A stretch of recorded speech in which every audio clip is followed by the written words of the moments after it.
Olá, tudo bem com vocês?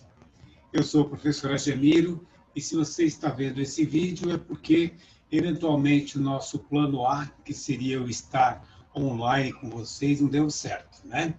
Então, esse vídeo tem a finalidade de criar uma sintonia para a gente se conhecer um pouquinho e depois a gente abre um espaço com outro canal para pergunta, provavelmente pelo WhatsApp, ou da forma aí que os coordenadores do evento, né, vão estar direcionando vocês, ok? Eu vou exibir alguns slides que vão fazer parte aí da nossa conversa ao longo desses minutos que a gente tem preparado aí para criar uma sintonia com vocês sobre o tema, ok?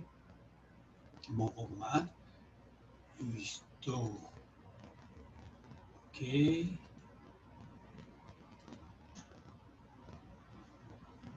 Ok.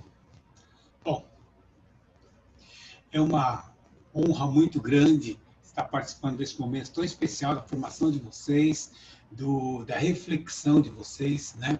Então, eu agradeço imensamente a ETEC Rubens Farias, através do professor José Antônio Ribas, meu ex-aluno, meu amigo, né, que me convidou para estar junto com vocês, juntamente com a professora Nivânia, né, que tem conduzido aí as atividades e coordenado parte do evento. Então, meu especial agradecimento a Rubens Farias e em especial a esses professores que estão conduzindo essas atividades. A atividade do curso técnico de logística. Vocês me convidaram para estar conversando, batendo um papo, e eu optei, né, e sugeri o tema A Importância de uma Visão Sistêmica para o Profissional de Logística. Eu entendo que nós precisamos, né, ampliar a nossa visão sistêmica, visão com as relações. Eu já estive em outras oportunidades aí na Feira Tecnológica, né, no Centro Paula Souza, na Escola Estadual Rubens de Faria de Souza, no ano de 2017, passei por aí em outros eventos também, então eu sei que essa é uma atividade que vocês estão realizando anualmente, né? E essa de 2020 é especial, é tão especial que nós nem estamos, né, tendo esse contato físico, nós estamos fazendo essa atividade à distância. E aí, esse tema, a importância de uma visão sistêmica para o profissional de logística, se torna mais importante ainda, porque nesse momento nós estamos vendo a importância do profissional de logística em todas as atividades, né?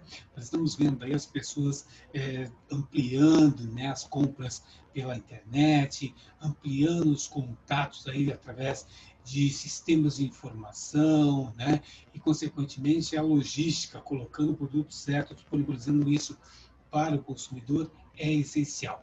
Nunca se falou tanto em logística como esse ano de 2020. É um ano atípico, com uma série de realidades até chatas, né? Porque tem afetado muitos de nós, mas com certeza é uma grande oportunidade para refletirmos sobre o mercado, pensar sobre propriamente da área de logística e pensar também sobre a nossa formação. Então, eu vou falar um pouquinho sobre esses aspectos e discorrer sobre isso com vocês, para a gente pensar sobre essas transformações, mudanças intensas nós temos vivido. E nos últimos anos, obviamente, isso tem sido mais intenso ainda, mais dinâmico, né? Com uso intenso de tecnologia, com uso intenso de mecanismos de transformação que estão nos afetando diretamente. 2020 tem, sem dúvida nenhuma, sido um ano que vai provocar grandes mudanças.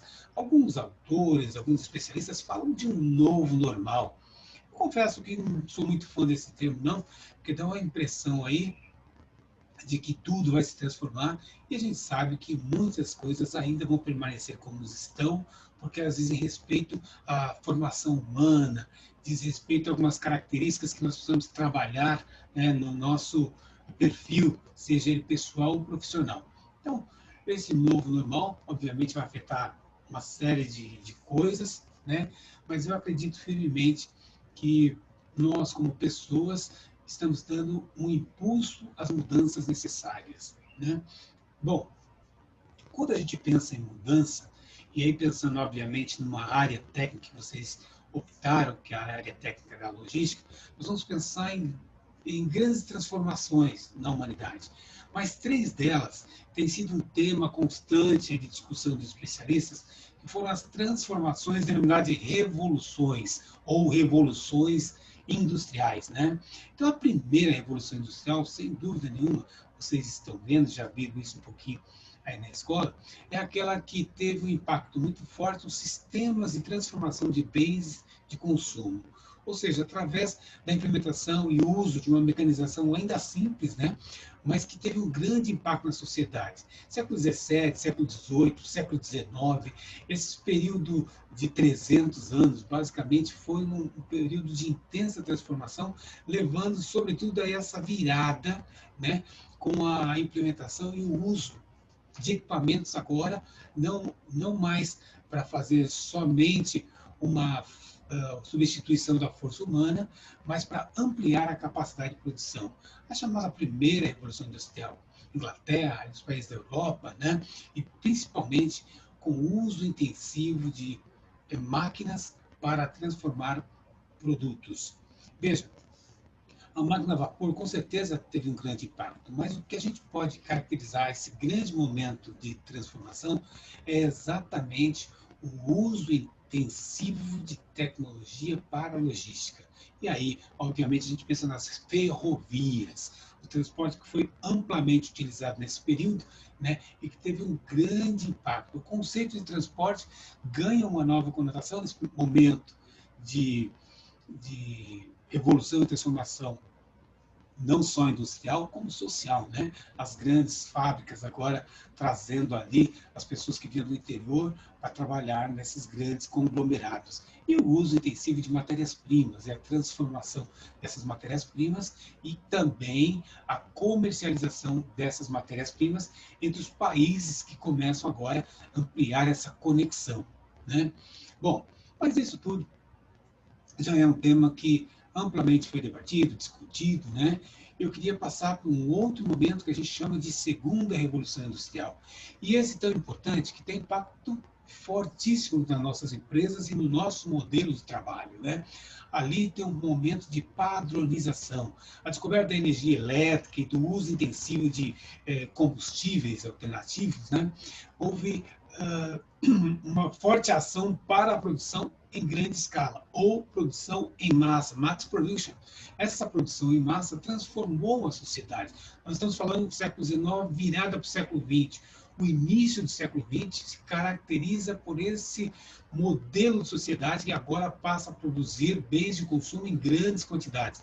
E, consequentemente, o veículo automotor, né, o veículo de uso agora mais pessoal, né, invadindo as estradas, ali também a adoção de linhas de montagem para fazer esses produtos em grandes escalas, para poder disponibilizar para os clientes, né? Essa produção em massa, sem dúvida nenhuma, foi uma grande transformação na nossa sociedade, podendo dizer que teve uma produção em massa, uma comunicação em massa, uma transformação da sociedade em massa. É uma movimentação e que envolve um grande número de pessoas que passam agora a ser consumidores, mas também serem produtores de bens de consumo. Não estou dizendo que todos tinham autonomia nessa produção. Uma grande crítica a gente pode ver, por exemplo, no filme de Charles Chaplin, onde o operário ali é basicamente aquele ser mecanizado e parte de uma engrenagem maior que é a fábrica, né? É nesse momento que a gente tem as informações e as redações relacionadas à chamada administração científica. Taylor, Fayol, Gilbert, esses grandes iniciadores que vão, de alguma maneira, configurando esse modelo de produção relacionado agora à chamada produção em grande escala, produção em série, produção em massa, a chamada administração científica. E, sem dúvida nenhuma, uma figura emblemática desse momento é o senhor Henry Ford. Ford, sem dúvida nenhuma, com a implementação das esteiras mecanizadas ou das linhas de montagem, né, transforma a maneira de produzir, conduzindo a matéria-prima até o operário e ele ali fazendo movimentos elementares, basicamente acompanha o movimento de uma esteira, né? Bom, É óbvio que isso tudo são dados só para a gente chegar num outro momento chamado a terceira revolução industrial. E essa com um grande impacto, porque tem um uso intenso de tecnologia e tem algo muito interessante nesse momento, que é uma transformação também da forma de se produzir. Agora, não mais uma produção empurrada, uma produção levada a ser conduzida a partir do ponto de insumos para o cliente, né? Porque, como se dizia Ford, pode ser qualquer cor, desde que seja preta. Na verdade, não. Agora, o cliente que é o vermelho, que é o azul, que é a diversidade de cores, de tamanho, dimensão, que precisa, obviamente, atender às suas necessidades, às suas especificidades. A terceira revolução industrial começa com o uso intensivo de tecnologia, mas, sem dúvida nenhuma, o marco dessa terceira revolução são sistemas de produção enxuto e flexível que passam a configurar o modelo de fabricar, agora não mais empurrado, mas agora puxado de acordo com a demanda do cliente. O cliente mais informado e agora com desejos e características de intenção de compra muito melhor formulada, agora ele tem uma grande influência através da pesquisa, da busca de informação por melhores fontes de suprimentos, por melhores fontes de abastecimentos da sua necessidade. Né? Essa informação ele capta agora através dessa tecnologia, que vai se intensificando na década de 50, 60, 70 e, sem dúvida nenhuma, na década de 80. O uso intensivo da tecnologia informatizada, esses mercados começam a influenciar cada vez mais os processos de mudança e transformação dos modelos de fabricação. Né? Agora, a informação, ela pertence e está disponível a todos, ou pelo menos quase todos. Sem dúvida nenhuma, a informação se torna, né, um bem em que o coletivo, que o global, passa a ter um desejo intenso em compreender mais, em conhecer mais e trocar muito mais informações entre os mercados. Bom, eu parei na primeira, falei da primeira, da segunda e da terceira, porque hoje, em 2020, né, virada do século XXI, principalmente aí nos primeiros 10 anos, né, nós ainda convivíamos com esse modelo de fabricação e ele era o predominante. Ocorre que desde 2010, 2012, um novo modelo tem sido partilhado, né? Um modelo chamado de Indústria 4.0, o que a gente denomina aí com o uso intensivo de uma série de mecanismos e passa a ser chamada pelos autores agora como uma quarta grande revolução. Uma quarta grande revolução na indústria, mas também na sociedade. O uso intensivo de business intelligence, agora eu tenho manufatura aditivada, eu tenho agora recursos para colocar as informações na nuvem, né? Eu tenho agora a chamada internet das coisas, ou seja, essa informação agora viajando através de mecanismos que podem estar compondo e combinando o físico com o virtual. Né? Esse momento que nós estamos passando é um momento que vários autores têm intensificado seus estudos, falado sobre perspectivas futuras, né? Mas eu confesso, a ficção científica é que melhor tem, de alguma maneira, sinalizado algumas possibilidades. A ficção científica não é, né, uma profecia, ela é uma análise de conceitos de como pode ser no futuro.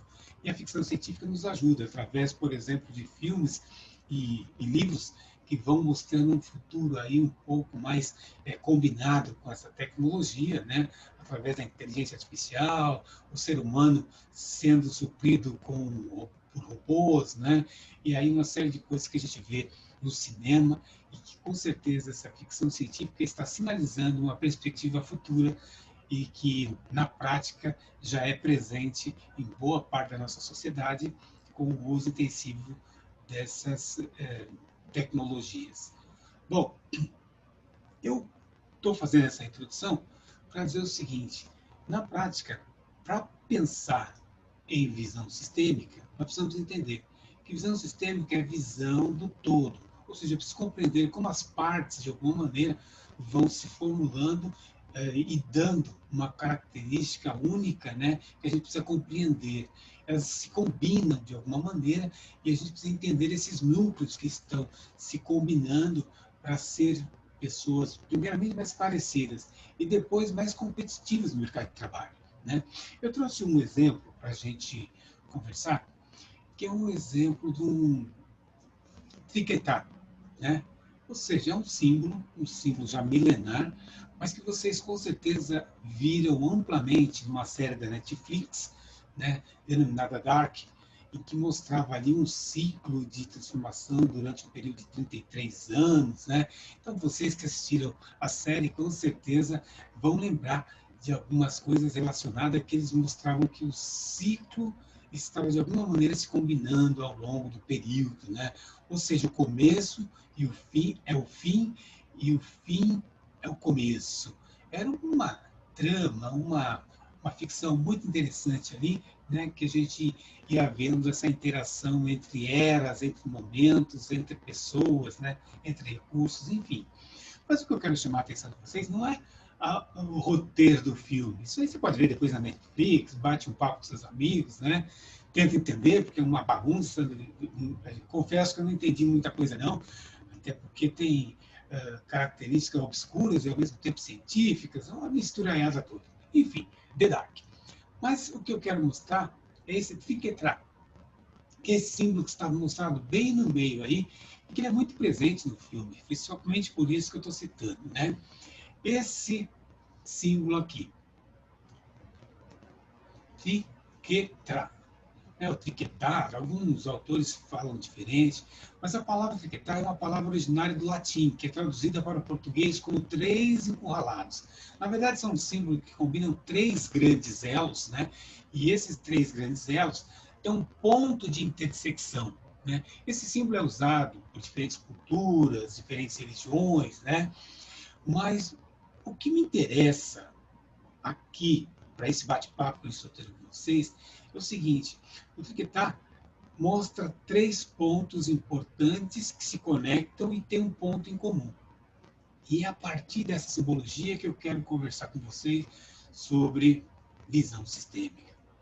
A primeira parte que a gente pode pensar de importante, né, dessa referência que eu estou dando, do triquetar com o nosso tema de visão sistêmica, é que para ter uma vantagem competitiva no mercado e profissionalmente, nós precisamos compreender um desses elos aí, desse vínculo que está mostrando, que é o mercado. Precisamos compreender o mercado. O que o mercado deseja do profissional? O que o mercado quer, né, de que aquela pessoa desenvolva como competência, como habilidades, né?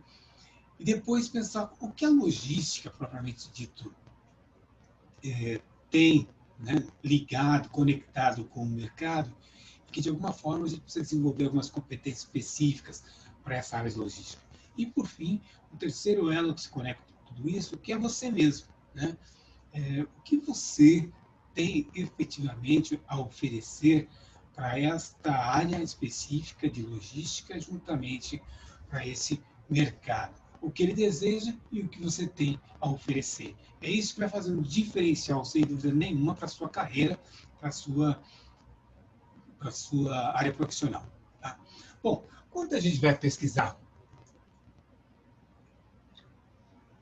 sobre as competências que o mercado deseja, e eu estou fazendo aí um primeiro elo do nosso triquetá, o que o mercado deseja sobre o profissional, nós ficamos malucos. Eles querem, sem dúvida nenhuma, um baita de um super-homem, né? Mas querem pagar, obviamente, um salário de chapolim colorado. Então, o que a gente pensa? Na verdade, eu não vou atender essa demanda nunca. Eles querem mil coisas para a gente atender.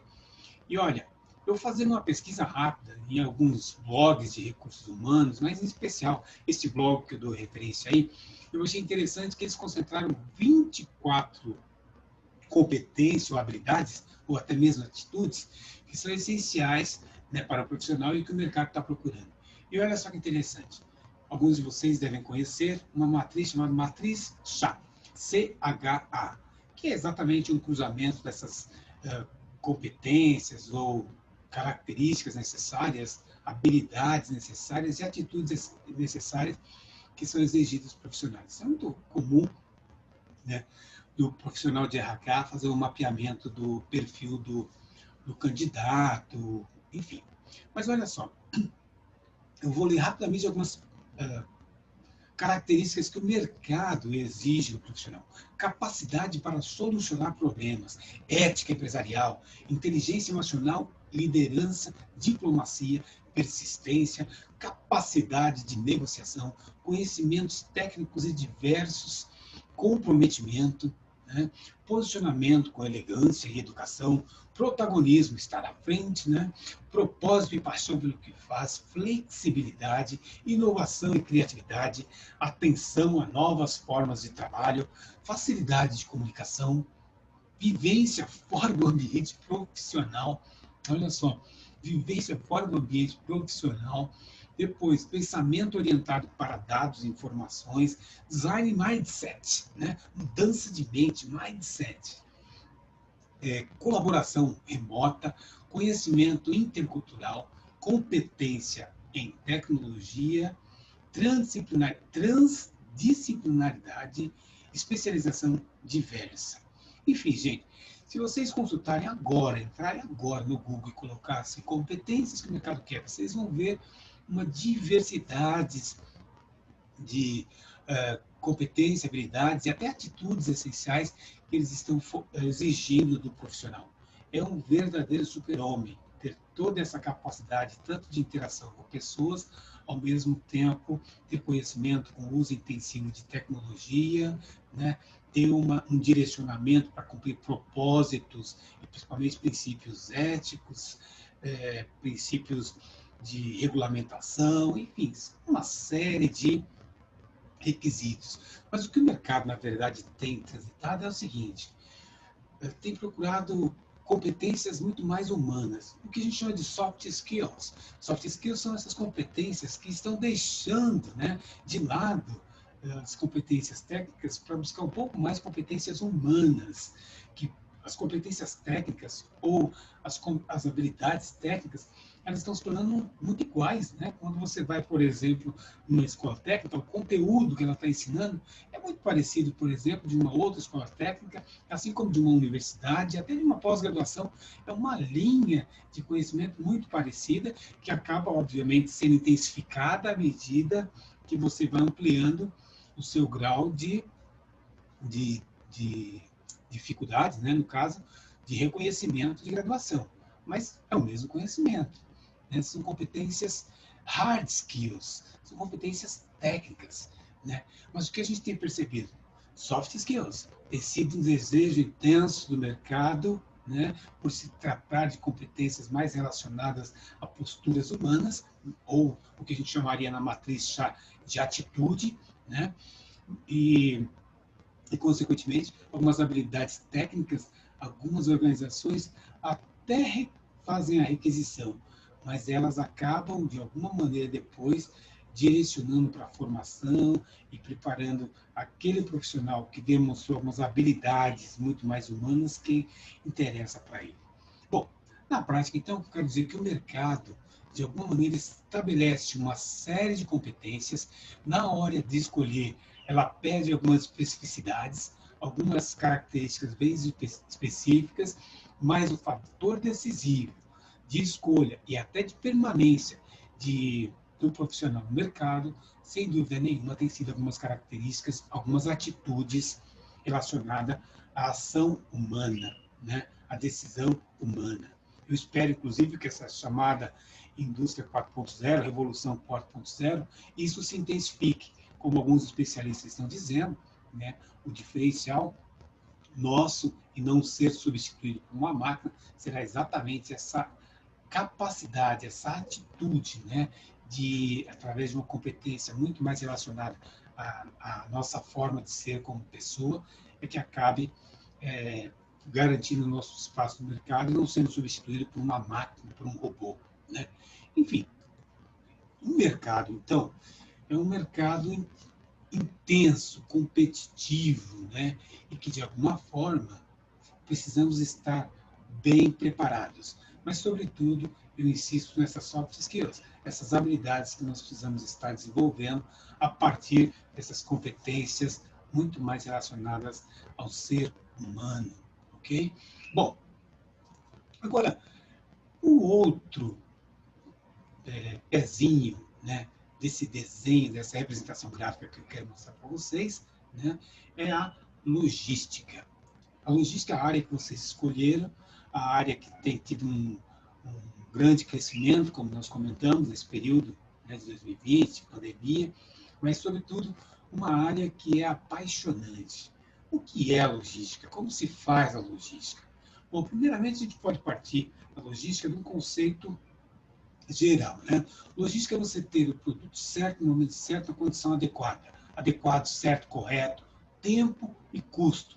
É essencial pensar num produto sendo, de alguma maneira, conduzido de um ponto A a um ponto B na melhor condição possível, né? Sendo preservado, sendo bem planejado, sendo bem movimentado, sendo bem controlado seus estoques, né? Seus volumes. Enfim, logística é você ter um produto, né, de um ponto A a um ponto B sendo transferido com a melhor eficiência possível, desde as fontes de matéria-prima até o consumidor final. Esse controle ele passa por uma série de atividades, uma série de funções que são essenciais para a área de logística.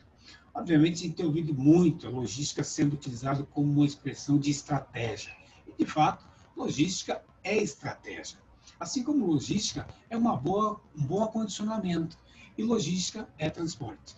E aí é importante dizer, logística não é somente atividade de transporte. Né? Essa mania de associar logística só com transporte é óbvio, é claro que a logística de transporte é importante em todo o processo. Ela está desde o inbound, né? Ou seja, no processo de entrada, no processo de transformação, assim como o outbound, no processo de envio desse produto para o mercado, né? Para o cliente final. Então, veja, tanto esse processo de suprimentos, de entrada, como transformação e saída, eu tenho transporte. Mas eu tenho planejamento, eu tenho estratégia, eu tenho controle, eu tenho estoque. Né?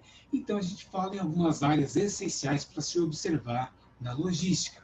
A questão da gestão de estoque, armazenamento, a questão da embalagem, isso é logística. Assim como, né, a preservação desse material para chegar até o cliente, tendo uma forma de acondicionamento correto, né, uma forma de guarda, de preservação desse produto correto. Agora, sem dúvida nenhuma, a grande estratégia da logística e de um gestor logístico é saber exatamente aonde estão esses insumos, como eles de alguma forma são pré-elaborados, ou seja, o movimento que ele faz dentro de uma estrutura, até efetivamente seu itinerário, seu roteiro para a entrega do produto final. Então, tudo isso é essencial para um gestor logístico. Né? Como é que se faz uma boa logística? Conhecendo o que é o planejamento certo, o que é o volume correto, o que é o tempo necessário, o custo essencial, ou seja, trabalhar da maneira mais adequada possível. A logística não só, né, sendo pensada em como adquirir fontes de matérias-primas mais adequadas e oportunas para a organização, assim como ela é elaborada, ou seja, como ela entra, é armazenada ou não, né? Quais são os produtos mais importantes. Por exemplo, nós fazemos isso através de uma gestão ABC, uma curva ABC, XYZ, cruzando ali os produtos que têm maior valor agregado, fazendo um controle efetivo daquilo que é realmente necessário, né, para aquilo que é secundário, tem um valor secundário, a gente gasta menos tempo com isso, né, aquela curva 80-20, 20% dos insumos que eu controlo, efetivamente configuram 80% dos meus custos ou efetivamente dos meus gastos. Enfim, é essencial fazer esse mapeamento para conhecer efetivamente o ciclo de como esse produto está percorrendo ao longo de uma cadeia. Aliás, cadeia, a logística, podemos dizer que é sem dúvida nenhuma a área estratégia em toda a cadeia de abastecimento, em toda a cadeia de suprimentos, porque ela efetivamente controla todos esses insumos.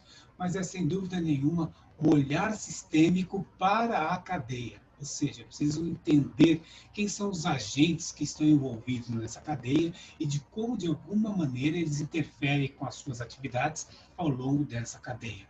Exemplo, se eu sou uma empresa que transforma, né, móveis, precisa de alguma maneira conhecer as fontes de suplementos, se elas estão com insumos corretos, se elas estão atendendo um ecossistema de maneira correta, né? E agora, inclusive, a importância desse ciclo tem denotado, né, a necessidade de fazermos todo o controle, toda a gestão, desperdiçando o mínimo possível, através agora não só de sistemas flexíveis, mas sistemas controlados, com indicadores que vão monitorando todo o desempenho ao longo dessa cadeia, né, KPIs. Uma coisa importante que a gente precisa notar é que tudo isso faz parte de um grande ecossistema, né, que agora cada vez mais indústrias têm se preocupado, têm de alguma maneira procurado se enquadrar na chamada economia circular, né? Ou seja, todo insumo agora que nós entendemos naquele fluxo convencional de extração, produção, né, entrega, aquela economia linear, né, onde eu tenho fontes de matérias-primas até ali o produto final, isso tudo está mudando. Isso está mudando através de uma economia circular, não mais linear, onde eu tenho um ciclo constante de acompanhamento para o aproveitamento de todos os insumos necessários ao longo dessa cadeia e, obviamente, engajando pessoas e empresas para fazer esse aproveitamento, né? E a logística não está fora dessa, porque a logística é um grande agente nesse processo todo, com a logística reversa, com aquela logística que cuida daquele fluxo reverso de todos os materiais que foram, de alguma maneira, conduzidos até o ponto de insumo, de consumo, e agora precisa retornar para ser, de alguma maneira, reaproveitado. A logística reversa, sem dúvida nenhuma, é um grande aliado a esse processo todo de economia circular. Bom, podemos dizer, então, que nesse momento em que nós temos, né, essas transformações sociais, a chamada agora Revolução 4.0, ou podemos dizer também que existe um mercado intenso de busca por profissionais com habilidades, né, com soft skills diferenciados. O que nós podemos dizer é que nós estamos também passando por um momento uma chamada logística 4.0. Né? A logística 4.0, ela exige, sem dúvida nenhuma, essas competências que nós vimos lá naquela relação que eu mostrei naquele slide, né? Mas eu destaquei algumas, que com certeza serão competências exigidas para o profissional da logística.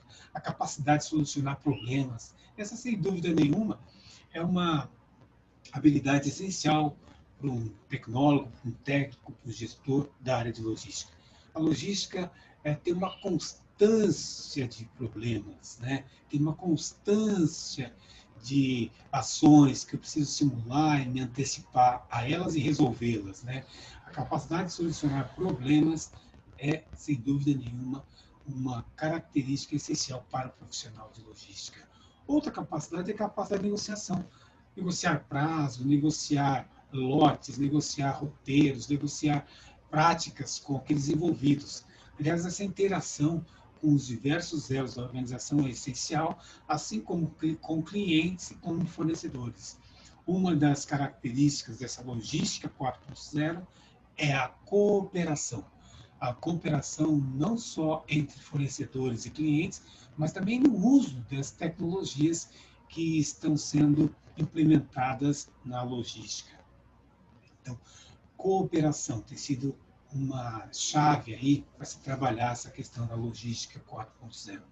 Na capacidade de negociação do profissional vai cada vez mais aproximar e criar, né, esse ecossistema ou essa interação entre as fontes de suprimentos, até mesmo mercados consumidores.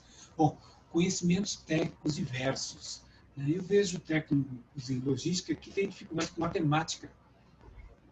É claro, você não precisa ser um expert em todos os algoritmos matemáticos, mas você não pode ter resistência a eles. Você vai usar constantemente uma base para calcular, para tomar de decisão, um algoritmo para compreender, né, uma média, por exemplo, uma média móvel, né, para se trabalhar, o próprio cálculos.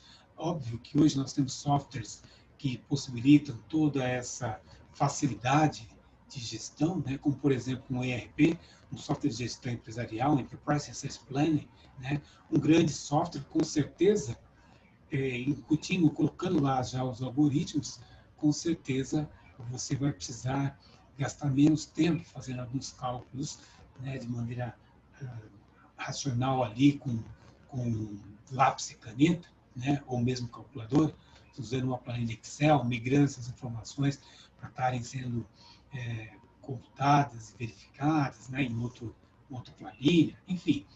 Mas veja que os conhecimentos técnicos ainda assim precisam ser ampliados, né? Eu preciso entender que um ERP ele vai, por exemplo, se comunicar com diversos outros softwares de gestão que vão estar me cedendo informações para tomada de decisão, né? Então, conhecimento técnico nesses aplicativos ou mesmo nesses dashboards para monitorar os indicadores é essencial ter conhecimento técnico ou adquirir algumas habilidades técnicas para essa área da logística. Atenção nas novas formas de trabalho, novas competências, né? Novas ferramentas, administração ágil, gestão ágil, tecnologia design thinking, né? Ou então pensamento direcionado para a tomada de decisão. Isso é um cuidado que a gente precisa ter, precisa de alguma maneira ficar atento nessas novas práticas. E eu tenho certeza que os professores têm passado alguns desafios para vocês buscarem essas informações, não só utilizar, né, a tecnologia como uma rede social, mas também como uma fonte de informação, através de artigos técnicos, revistas técnicas, né? Buscar informações em fontes que são mais confiáveis, participar de eventos, feiras, isso tudo vai ampliando e vai dando aí uma facilidade nessas novas formas de trabalhar, porque vão estar, de alguma maneira, sendo apresentada nesses encontros, nessas ferramentas. Tá? Facilidade de comunicação. É essencial se comunicar bem. Você vai falar pelo WhatsApp, você vai falar pelo telefone, vai falar através de um e-mail, vai se comunicar com uma pessoa, é essencial ter pelo menos as palavras certas, corretas, né, para não dar dupla interpretação, não ter dificuldade de passar a informação correta para o outro, né? Então, uma das coisas que eu sempre digo para meus alunos na universidade é que o e-mail, por exemplo, o e-mail é uma fonte de comunicação essencial.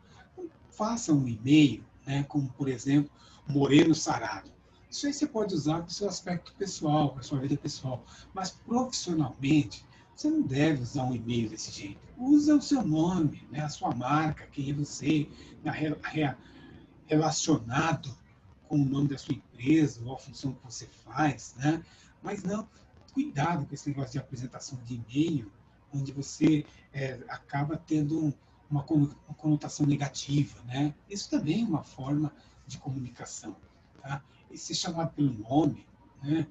Por exemplo, alguns são conhecidos só por apelido, e aí na hora de que uma pessoa vai procurar, não sabe nem falar de quem se trata, porque não sabe o nome, conhece só por apelido. Então, cuidado. Esse aspecto é importante. Outro aspecto importante é conhecer, pelo menos, algumas regras básicas da gramática, né? Conhecer interpretar texto, isso tudo é importante para fazer uma boa comunicação. Além, obviamente, do uso intensivo dessas tecnologias que a gente comentou. Bom, pensamento orientado por dados e informações, né? Tomar decisões assertivas com base em dados, em informação, em, em métricas que foram mencionadas, né? Ou indicadores de desempenho, porque aquilo que não é medido é muito difícil de ser gerenciado, né? Então, medir para gerenciar, isso é fundamental. Então, esse pensamento orientado por dados é isso, pegar os dados e saber trabalhar com eles e deles extrair informações necessárias para a tomada de decisão. Competência em tecnologia. Essa é uma característica, na verdade, do novo mundo, né? Desse novo momento. Nós estamos lidando com tecnologia agora, por exemplo, nós estamos usando tecnologia. Eu estou utilizando um software para gerar, uma câmera para captar a imagem, né? Estou aqui usando um microfone, estou usando um microfone e um headphone, enfim, eu tenho aqui uma luz para facilitar, enfim. essa competência, ou pelo menos essa busca para usar a tecnologia da maneira mais